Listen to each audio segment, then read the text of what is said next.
Amateur serenader. Yes, I will give you some advice and do it with a good deal of pleasure.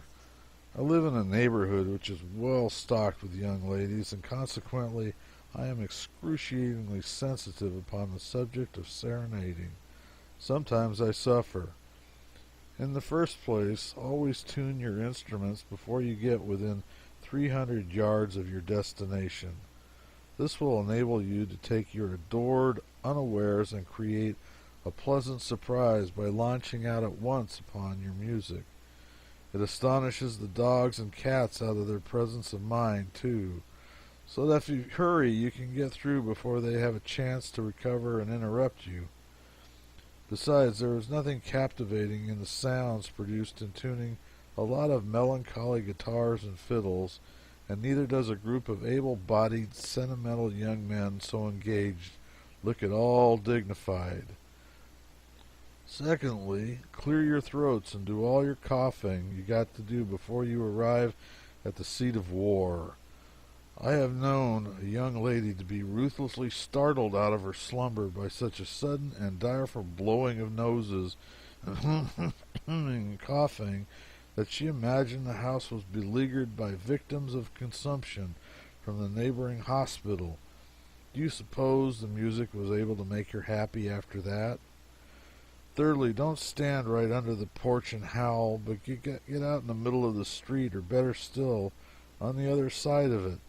Distance lends enchantment to the sound. If you have previously transmitted a hint to the lady that she is going to be serenaded, she will understand whom the music is for. Besides, if you occupy a neutral position in the middle of the street, maybe all the neighbors round will take stock in your serenade and invite you to take wine with them. Fourthly, don't sing a whole opera through. Enough of a thing's enough. Fifthly, don't sing Lily Dale.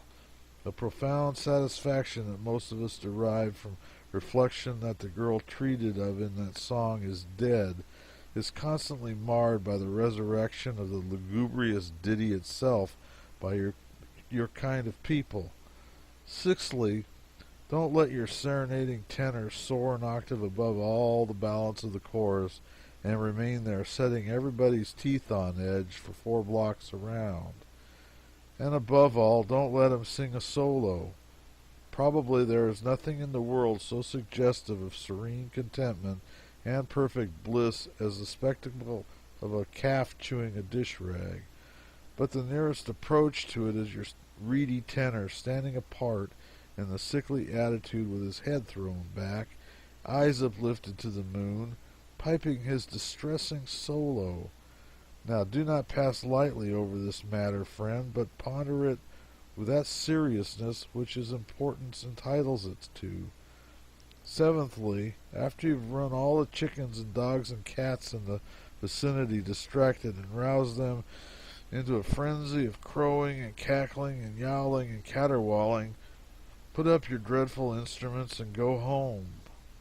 Eighthly, as soon as you start, gag your tenor. Otherwise he will be letting off a screech every now and then to let people know he is around. Your amateur tenor is notoriously the most self-conceited of all God's creatures. Tenthly, don't go serenading at all. It is a wicked, unhappy, and seditious practice, and a calamity to all souls that are weary and desire to slumber and would be at rest.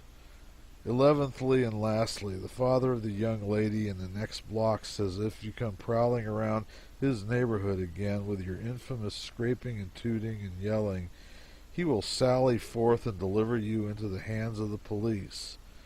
As far as I am concerned myself, I would like to have you come often. But as long as the old man is so prejudiced, perhaps you'd better serenade mostly in Oakland or San Jose or around there somewhere. St. Clair Higgins, Los Angeles. My life is a failure. I have adored wildly, madly, and she whom I have loved has turned coldly from me and shed her affections upon another. What would you advise me to do?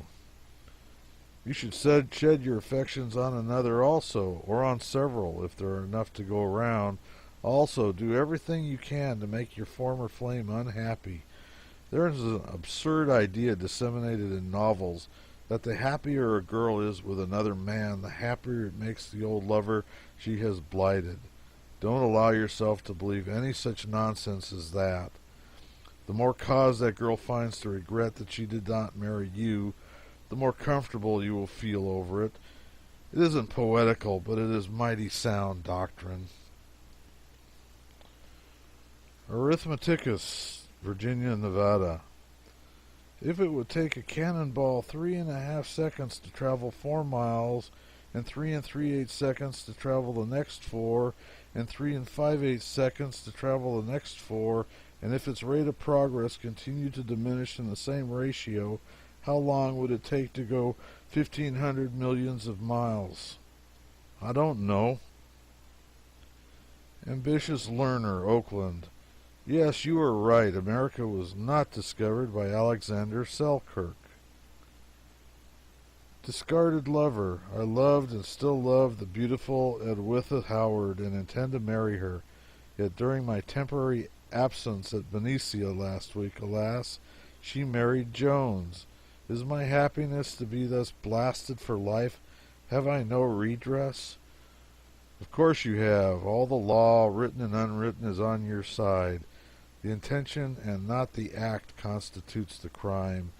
In other words, constitutes the deed. And if you call your bosom friend a fool and intend it for an insult, it is an insult. But if you do it playfully and meaning no insult, it is not an insult. If you discharge a pistol accidentally and kill a man, you can go free, for you have done no murder. But if you try to kill a man and manifestly intend to kill him but utterly fail to do it, the law still holds that the intention constituted the crime and you are guilty of murder. Ergo, if you had married Edwitha accidentally and without really intending to do it, you would not actually be married to her at all, because the act of marriage could not be complete without the intention, and ergo, in the strict spirit of the law, since you deliberately intended to marry Edwitha and didn't do it, you are married to her all the same, because, as I said before, the intention constitutes the crime. It is as clear as day that Edwitha is your wife, and your redress lies in taking a club and mutilating Jones with it as much as you can. Any man has a right to protect his own wife from the advances of other men. But you have another alternative. You were married to Edwitha first because of your deliberate intention, and now you can prosecute her for bigamy in subsequently marrying Jones. But there is another phase in this complicated case. You intended to marry Edwitha, and consequently, according to law, she is your wife. There's no getting around that. But she didn't marry you, and if she never intended to marry you, you are not her husband, of course. Ergo, in marrying Jones, she was guilty of bigamy, because she was the wife of another man at the time, which is all very well as far as it goes, but then don't you see she had no other husband when she married Jones, and consequently she was not guilty of bigamy. Now, according to this view of the case, Jones married a spinster, who was a widow at the same time and another man's wife at the same time, and yet who had no husband and never had one, and never had any intention of getting married, and therefore, of course, never had been married. And by the same reasoning, you are a bachelor, because you have never been anyone's husband, and a married man, because you have a wife living, and to all intents and purposes a widower, because you have been deprived of that wife, and a consummate ass for going off to Benicia in the first place, while things were so mixed. And by this time I have got myself so tangled up in the intricacies of this extraordinary case that I shall have to give up any further attempt to advise you. I might get confused and fail to make myself understood. I think I could take up the argument where I left off by following closely a while. Perhaps I could prove it to your satisfaction, either that you never existed at all, or that you are dead now, and consequently don't need the faithless Edwitha. I think I could do that if it would afford you any comfort.